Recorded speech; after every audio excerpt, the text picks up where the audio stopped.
Hey everybody, Steve McGill here with the fourth and final installment of the series on three-stepping, teaching three-stepping to beginners. All right, so I did the first three videos, introductory video, and then speed development, or sprint mechanics, I should say, then hurdle mechanics, and now I did those three in July and August, early this summer.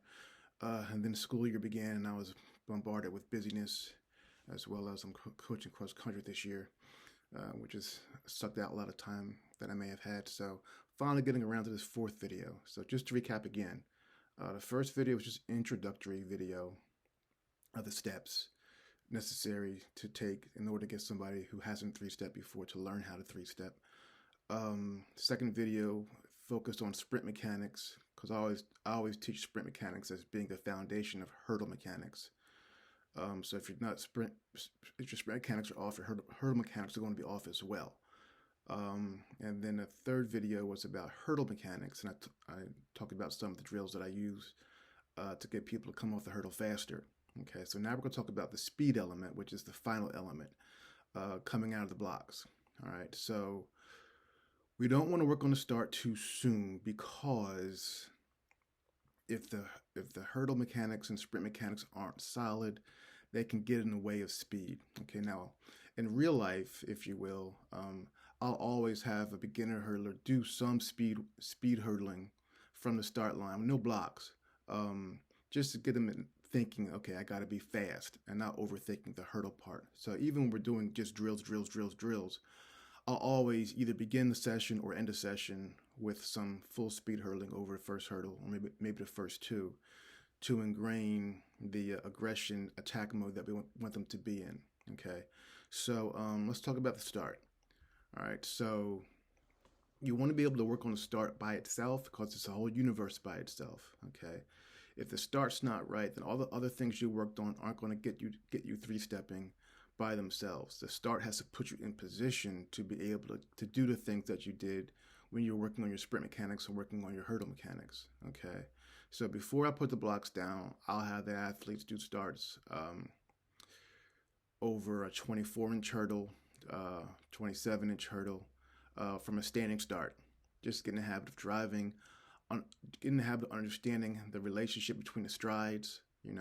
I always teach that you want to have, big strides early and then quicker strides as you get close to the hurdle. Because a lot of beginners, they'll start off tiptoeing or pitter-pattering in the beginning and then realize they're not going to make it to the hurdle and it's 8 strides. And then their last 3 strides end up being their longest strides, which means they have no momentum going through the first hurdle, which means even if they can three-step the second hurdle, they're not going to be able to maintain beyond that because they're not accelerating.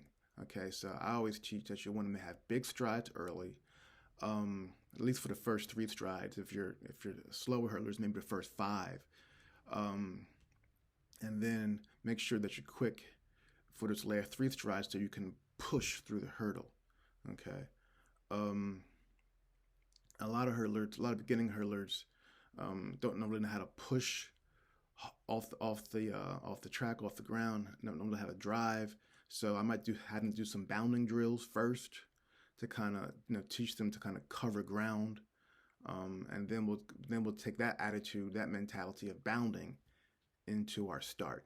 Okay, so again, I'll start with a standing start, then we'll go to a 3-point start, and then we'll go to the block start. Okay, so the block start is hardest because they're pushing off both pedals. 3-point start gives them a chance to swing one of the arms, the one that's in the air first. And the standing start, obviously, it's easy to get a good bigger first stride because you're standing up. All right, so we want to take baby steps, right? So once we're ready to put the blocks down, okay, we want to make sure that we're getting big strides early, and we make sure that we're getting good takeoff distance. I say, generally speaking, for the first hurdle, girls is around 6 feet, boys is around 7 feet. So I always put a cone at 6-foot mark for girls, 7-foot mark for boys, and then kind of adjust based on how they're looking. If they're taking off a little closer, a little farther away, but still looking like they're accelerating through the hurdle, a couple inches I'm not going to worry about, and we'll go with it at least for the time being. Okay, so the key is to have speed going into the first hurdle that will carry you through the first hurdle. Okay. So I always teach that you don't want to be too tall too soon. Okay. Even when you look up, I always tell my hurdles to look up at hurdles at stride number 3. So eyes down for first 2 strides, and then 1, 2, 3, you look up at the 3rd stride, and then 4, 5, 6, you gradually rise to full height. And by the 8th stride, you're not quite at full height yet. You're still accelerating, but you're tall enough to clear the hurdle. And then you accelerate through the first hurdle. And that way your speed will carry you to hurdle number 2. Okay. A hurdler who's too upright at hurdle 1 will have to work to maintain their 3 strides. Okay. I'm talking about beginners here, right? So making sure that they're accelerating through the first hurdles is so important. All right. So I'll start with 1 hurdle. Well, actually, I'll always start with no hurdles. All right. I'll put a cone where the takeoff distance will be, and we'll do at least 1 or 2 starts with no hurdles. And then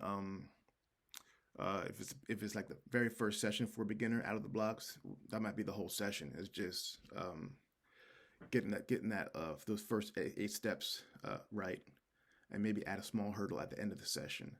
But as we go forward, we'll start with 1 hurdle very low. Then we'll move up to 2 hurdles very low, and our goal is to get to 3. Okay, so if we're 3-stepping through 3 hurdles, even if it's a low hurdle, and we're accelerating through 3 hurdles, and we're not reaching and swinging our arms too wide, but we're able to really run and be a sprinter between the hurdles, that tells me, okay, we can raise the height. Okay, so we'll start at 27, we'll go to 30. Then we'll go to 33, which for girls. For boys, might start at 33, work way up to 39. All right. So working our way up to race height is a matter of weeks and months. It's not so much the next rep. Okay. It's definitely going to be a matter of weeks at least anyway, before we're able to really go to race height. Okay. As far as spacing goes, I never do block starts or any kind of start work at full spacing. We'll always have them at least 1 foot in. I usually start with 2 feet in to avoid the reachy stuff that I'm trying to eliminate. Okay. So if they're reaching for the hurdle and they're pawing with their foot with the hurdle, when the hurdle moved in 2 feet, that means, we gotta work on their speed more before we're ready to do this. Okay, before we're ready to 3-step. Okay, but hopefully what we did earlier with our sprint mechanics and working on sprinting during the week will allow us to know that they're able to do it. They just have to get out of the habit of reaching. Okay. So once they've done 3 hurdles, full speed, and they're accelerating through the hurdle, now we can go to higher height. Okay. And our goals is to work up to race height. All right. Always do that kind of stuff with the hurdler by himself or herself before you put them against somebody. Once they're looking on point and looking good by themselves, then you can add a teammate and add the competitive factor. And again, you start at the bottom. You go with no hurdles, work up to 1, work up to 2, work up to 3. When the competitive starts, I as a coach will be given the commands: take your mark, get set, and boom. Okay, I'll either clap or I'll say go, whatever case may be. And once they're able to focus on their own lane and drive the way we've been teaching them to drive, and accelerate through the first hurdle, through the second, and through the third, I know that that athlete is ready to compete in a race. Okay, when they're able to do that with somebody beside them, they're able to compete in a race. All right. Obviously, for time purposes, when there's a lot of other things going on in their lives, in your life, and other workouts have to be completed as well. You can't just hurdle every day. You might not have enough time to get them where you want to be before you put them in a race. Okay, but at the very least, they should be able to go over 3 hurdles when they're by themselves, looking fast and looking like they're aggressive and accelerating. Okay, the competitive aspect when you put them against a teammate is kind of optional if you don't have a teammate that can really at the same level as them. But that's personally when I know that they're ready to rock and roll and go for it. Okay. And then from there, you just keep adding hurdles, right? Once we're good at 3, try to get into that second zone, 4, 5, 6, 7 hurdles. Okay. Generally speaking, 7 is as many as I'll use in practice session. I might do 2 or 3 reps over 7 before a big meet or whatever, but that's kind of you know, they're not beginners anymore when I'm doing that. Okay, they're more like intermediate or advanced if we're able to get to 7 hurdles in practice. Okay, but for beginners in 3-stepping, which you're adding in that speed element now, it's all about the start. It's all about being aggressive. You know, I always say you don't want to just step out of the blocks. You want to propel yourself out of the blocks. You want to kind of jump forward out of the blocks, and cover ground, and so that you're creating a race rhythm right in front of the first hurdle. Quicker, quicker, quicker, quicker. Boom. Okay. All right. So yeah, that's about it for this video. And if you have any questions, you can ask me in the comments, as a few of you have in the past. But yeah, so now you got all 4 of my teaching beginners how to 3-step videos are on the channel. All right, y'all, take care.